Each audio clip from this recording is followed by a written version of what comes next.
I sold an old book on eBay for the price of lunch. A week later, I saw the same copy at an auction going for more than a house. And yeah, it was mine. I've always been the kind of guy who digs through old boxes like they might hide treasure. Not because I expect gold, but because I like surprises. My grandma passed away 2 years ago, and most of her stuff had been sitting in the attic of my parents' house ever since. Last month, Mom finally said, "Nate, please, just go through the boxes and get rid of junk. I can't keep storing it forever." So, one rainy Saturday in Portland, I climbed up into that attic with a cup of coffee and a half-dead flashlight. Dust, cobwebs, and piles of cardboard towers. Old sewing supplies, faded Christmas ornaments, photo albums with half the pages stuck together. It was a time capsule of a life lived quietly but fully. And then, under a stack of old Goodwill bags, I found it, a hardback book, wrapped in a faded paper sleeve. The cover felt heavier than it should, the spine cracked but intact. Inside the first page was a small ex-library stamp E.B. 1959. The pages had uneven edges, and tucked between chapters was a yellowing slip of paper that said erratum.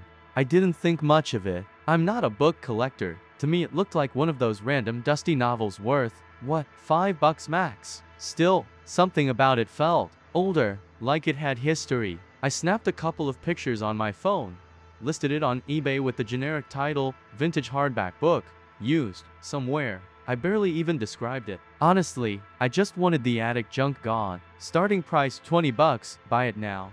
Within 2 hours, I got a ping, item sold. The buyer's name was G. He messaged me right away, "Please ship ASAP. Also, could you make sure the description doesn't say what's inside the package? Just mark it as collectible, thanks." That felt a little odd, but I didn't overthink it. Some people don't like porch pirates knowing what they ordered. Fair enough.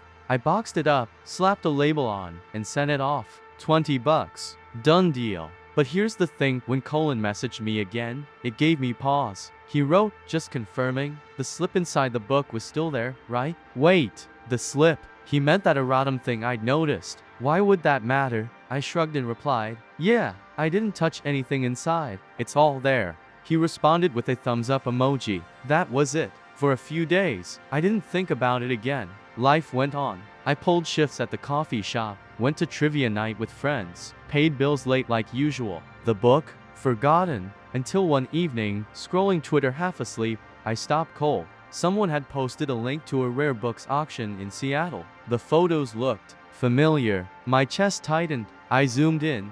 There it was, the same cracked spine, the same coffee-colored stain on the back cover shaped like a maple leaf, the same ex-library stamp E.B. 1959, but the starting bid, $5,000, and the current bid, less than 24 hours in, already past 15 grand. My stomach dropped. That was my book, the one I sold for $20 and a thumbs up emoji.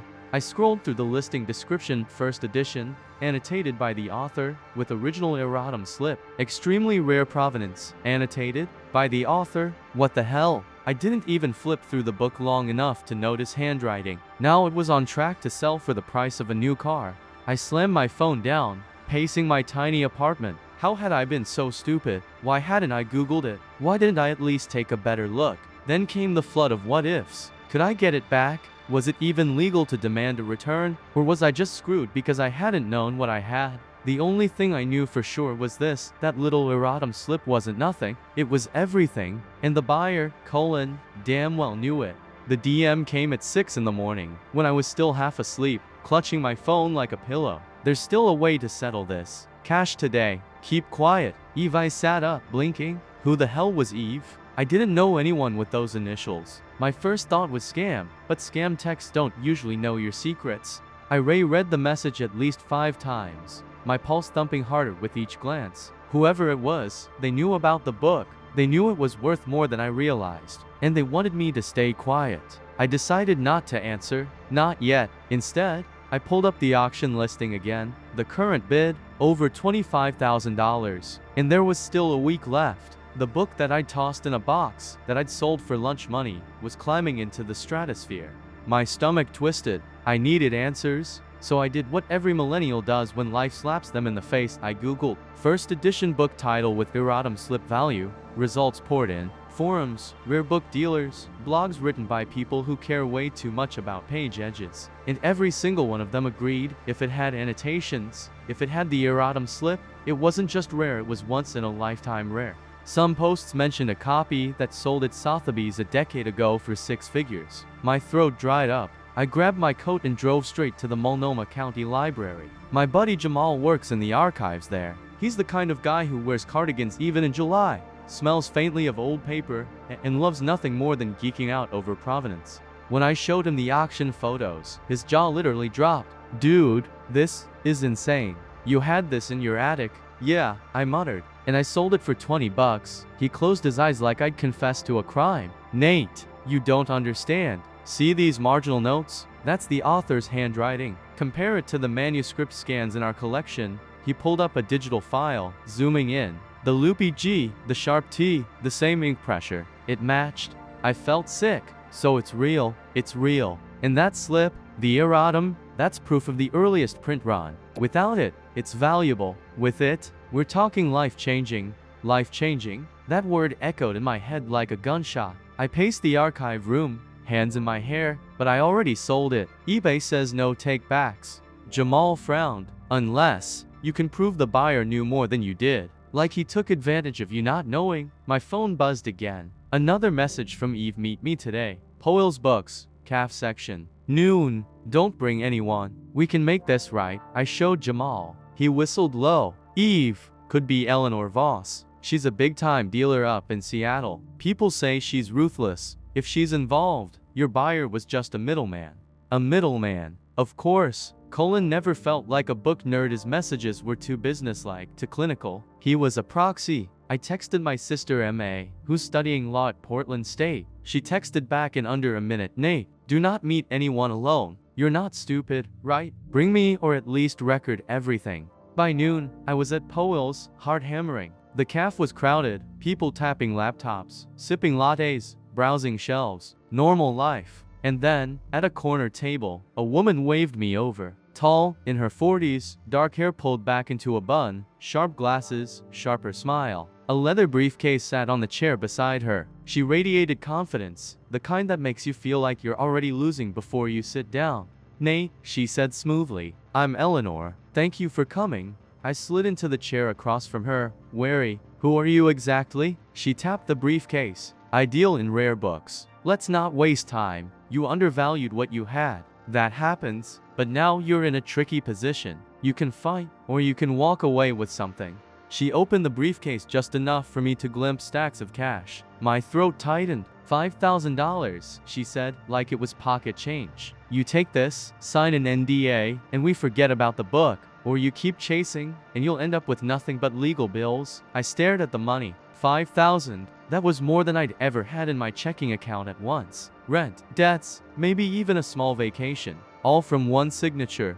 But then I remembered Jamal's words. Life-changing. If the book was worth 6 figures, 5 grand was crumbs. I pushed back my chair slightly. "You think I'm just going to roll over?" Her smile never wavered. "I think you'll realize soon enough that in this game, amateurs get eaten alive. I'm offering you a way out." Before I could answer, my phone buzzed again. A text from MA, "Get up. Leave. Now." I looked Eleanor straight in the eye, stood, and walked out. My legs were shaking, but I kept moving. As I hit the rainy Portland sidewalk, I knew one thing. I wasn't just dealing with Colin anymore. This was bigger, scarier, and I had no idea who to trust. That night, I couldn't sleep. My brain replayed Eleanor's smirk, the flash of cash, and Jamal's voice echoing, "Life-changing." At 2 a.m., I gave up on rest and pulled another box down from the attic stash I'd brought home. Mostly junk old recipe cards. Now imagine what happens next. But before that, smash that like button and hit subscribe.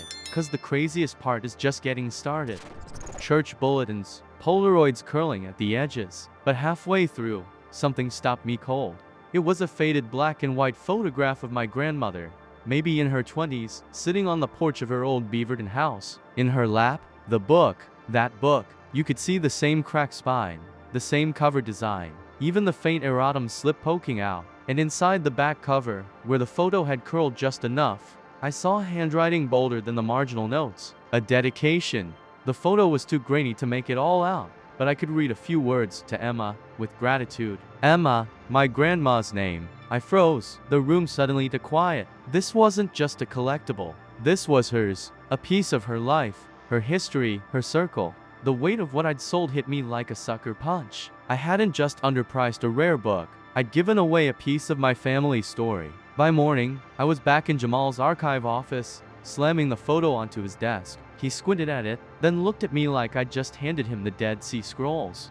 Dude, this is provenance. This is the kind of thing collectors drool over. The book wasn't just rare, it was inscribed to your grandmother by the author. That's basically a one of one. My throat tightened. So what you're saying is, it's priceless. Exactly. And that makes this way more than just an eBay screw up. It's a legacy piece. I felt my knees weaken. Legacy. Grandma Emma never had money. She never traveled the world. But maybe this book had been her brush with something bigger. Jamal tapped his keyboard. If we can get a high-resolution scan, maybe even authenticate the handwriting, it could prove that not only is this copy unique, but it belongs to your family history. That could be enough to challenge the sale legally. The thought gave me a flicker of hope, but then the reality set in. Colin had the book, Eleanor had the power, and I had a photograph. My phone buzzed. Emma again. Meet me at campus. Bring the photo. By noon, I was sitting across from her in the crowded Salah library. She studied the photo carefully, lips pursed. This changes things, she said finally. If you can prove the book was inscribed to a specific family member, you might have a claim to rescind the sale. At the very least, it muddies the waters enough to give you leverage. But eBay is a platform. They hide behind buyer beware. But provenance, that's legal ammo. Courts have sided with families before when heirlooms were misrepresented or sold under misleading circumstances. I slumped back. So you're saying I have a chance, a slim one, and you'll need to be prepared for a fight. Eleanor Voss doesn't play fair. As if on cue, my phone lit up. Another message, this time from Colin himself. Stop digging. You made a deal. Walk away. Last warning. No signature, no emojis. Just blunt. I shoved the phone toward M.A. See, he's spooked. Why send that unless he knows I've got something? Her eyes narrowed. Exactly. Which means you're onto something real. But Nate, this could get dangerous. I laughed bitterly. It's a book, M.A. How dangerous can it be? Jamal, who'd tagged along, muttered, you'd be surprised. The three of us sat there, surrounded by stacks of casebooks, the fluorescent lights buzzing overhead, and I realized I couldn't just roll over. Not anymore. This wasn't just about money. It was about Emma. About not letting her story get swallowed by people like Eleanor. That night, I dug deeper into the box, and that's when I found it, a folded sheet of paper tucked between hymnals. Half of a letter, the handwriting matched the dedication, and at the bottom, half torn away, was the author's signature. Half. The rest had been ripped off. I stared at it, chills racing down my arms. Someone had tried to destroy the evidence, or hide it. Either way, it meant one thing: this fight was only getting messier.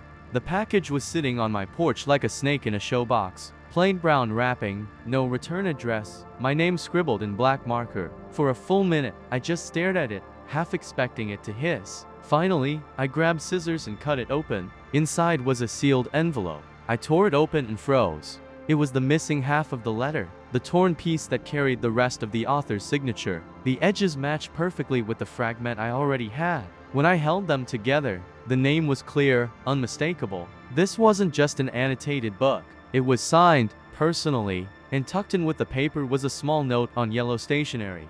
Don't be stupid. No signature, no explanation. Just that. My skin crawled. Who even had the other half? Colin, Eleanor, someone else. And why give it back now? To scare me? To remind me that they were watching? I texted Emma immediately. Package came. You need to see this. She showed up 20 minutes later, hair still wet from the shower, looking like she'd sprinted across Portland. When I held up the joined pieces, her eyes widened. This changes everything, she whispered. This makes the book a certified unicorn. Signed, inscribed, first print with erratum. Nate, this is worth 6 figures, maybe more. Yeah, except someone clearly doesn't want me to use it. I shoved the note at her. She read it, frowning. Creepy, but also sloppy. Whoever's trying to intimidate you just gave you ammo. You have physical evidence now. I wasn't so sure. Evidence is only useful if someone listens. And right now, it felt like I was shouting into a storm. That evening, I went back to Jamal's archive office. He practically drooled when he saw the signature restored. Holy Nate, this is insane. Do you know what you're holding? People would kill for this. The word kill stuck in my head longer than I liked. I sat down hard. So what do I do? Lawyer up? Call the cops? Or do I just crawl back to Eleanor and take the 5 grand? Jamal shook his head. 5 grand is an insult. You've got to play this smart. Document everything. Photos, timestamps, chain of custody. If this gets messy, you'll need to prove the book's provenance is tied directly to your family. I snapped pictures of the joint letter, the note, even the envelope it came in. Then I emailed them to myself, to MA, to Jamal. Backup on backup.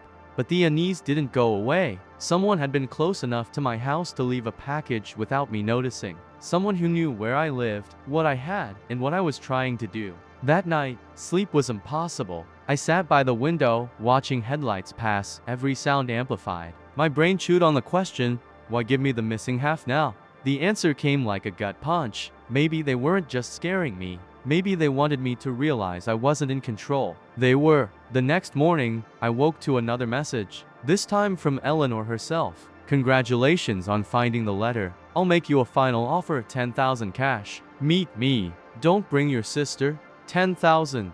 Double the first offer. Still crumbs compared to what Jamal said. I showed the text to MA, who nearly threw my phone across the room. She's lowballing you. Nate, 10,000 is nothing compared to the risk. And the fact she mentioned me, she's trying to isolate you. That's manipulation 101. So what do? I asked. MA's jaw clenched. We make it legal. We get the provenance authenticated. And then we decide whether to sue, negotiate, or go public. Public. The word rattled around in my skull. What if I leak the story? Man sells family heirloom for 20 bucks. Finds out it's worth a fortune. It would spread like wildfire. But would it protect me, or just paint a bigger target on my back? That evening, while pacing my apartment, I got another surprise. A knock at the door. I froze. No one knocks unannounced anymore. When I opened it, there was no one. Just another envelope. This time, inside was a single Polaroid. A picture of me standing in front of Powell's the day I met Eleanor. On the back, scrawled in thick black ink. Tick-tock. I sank to the floor, heart pounding. Whoever I was dealing with wasn't just rich and manipulative. They were watching me, following me. This was no longer about a book. It was a game. And I had just become the hunted. If they were watching me, then I had to watch back. That was the thought that kept me awake after the Polaroid. The next morning, I sat at a corner table in a dingy cafe downtown, laptop open, burner email ready. I typed Eleanor Voss Rare Book Dealer Seattle into Google. Pages of hits popped up, conference appearances, trade shows, smug photos of her shaking hands with auctioneers. But there was something else. A trail of lawsuits, small claims, non-disclosure disputes, whispers of intimidation. Nothing stuck, but the pattern was there. She bullied people until they folded. I sent the links to MA. Her reply, classic predator. We need to flip this. That afternoon, Jamal pulled some strings. A contact of his at a university library in Seattle had crossed paths with Eleanor. The guy emailed me back with one sentence, don't trust her. She plays dirtier than you think. Great. Exactly what I needed, confirmation I was swimming with sharks. Still, I couldn't shake the feeling that I had to see her world up close. So I drove to Seattle. My Corolla rattled the whole way, like it knew I was out of my depth. Eleanor's shop was nothing like Powell's. No cozy shelves or coffee smells. It was clinical, minimalist glass cases, perfect lighting, price tags that made me sweat just looking at them. I walked in pretending to browse. Inside one of the glass cases was a row of first editions, each tagged at tens of thousands. My stomach clenched. And then I saw it. Not the book, but a framed photo behind the counter. Eleanor shaking hands with Colin. So it was official. He wasn't some clueless buyer. He was her guy. Before I could process, a clerk approached. Skinny, nervous, name tag said Daniel. I asked casually, do you know Eleanor? I hear she's tough. He laughed nervously. Tough? Try ruthless. She makes people disappear from this business. But hey, I didn't say that. I thanked him and left, heart pounding. Back in my car, I texted MH. She and Colin are partners. Confirmed. Her reply was instant. Then we hit them where it hurts. Exposure. That night in my motel room, I drafted a post. Not on Reddit, not yet. Just notes: the sale, the provenance, the intimidation, the the packages, the threats. I added photos of the letter, the Polaroid, everything. For the first time, I felt like I had a weapon. The email stared at me like a blinking neon sign, "We found you." No sender, no traceable header, just those 3 words. I sat frozen in the motel bed, laptop glowing in the dark.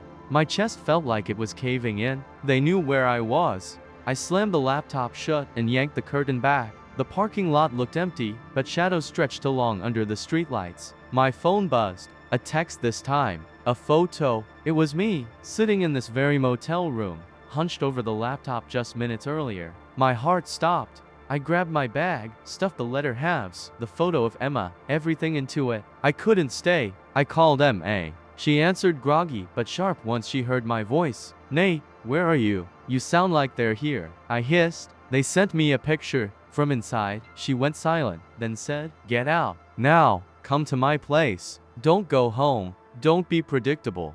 I drove like a fugitive, headlights off half the way. Every car behind me felt like a tail. By the time I reached Portland, dawn was breaking. At M.A.'s, we spread everything across her dining table, the joint letter, the ex-library's photo, the notes, the Polaroid, a paper trail of obsession. She looked me dead in the eye. "Nate, we need to make this public. That's the only shield left." I hesitated. Going public meant no turning back. Eleanor would retaliate, but hiding wasn't working either. I typed out the post. Title: I sold a book for $20. Turns out it's worth 6 figures. Now I'm being hunted. I hit publish. Within hours, it blew up. Thousands of upvotes, comments, DMs. Some called it fake. Others begged for updates. But one comment chilled me.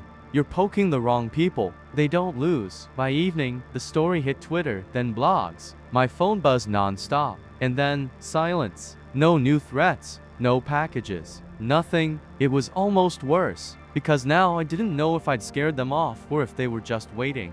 That night, as I lay on M.A.'s couch, staring at the ceiling, I realized something. I'd won nothing. The book was gone. The money was gone. My peace of mind was gone. All I had left was a story. And sometimes, stories are the most dangerous thing of all.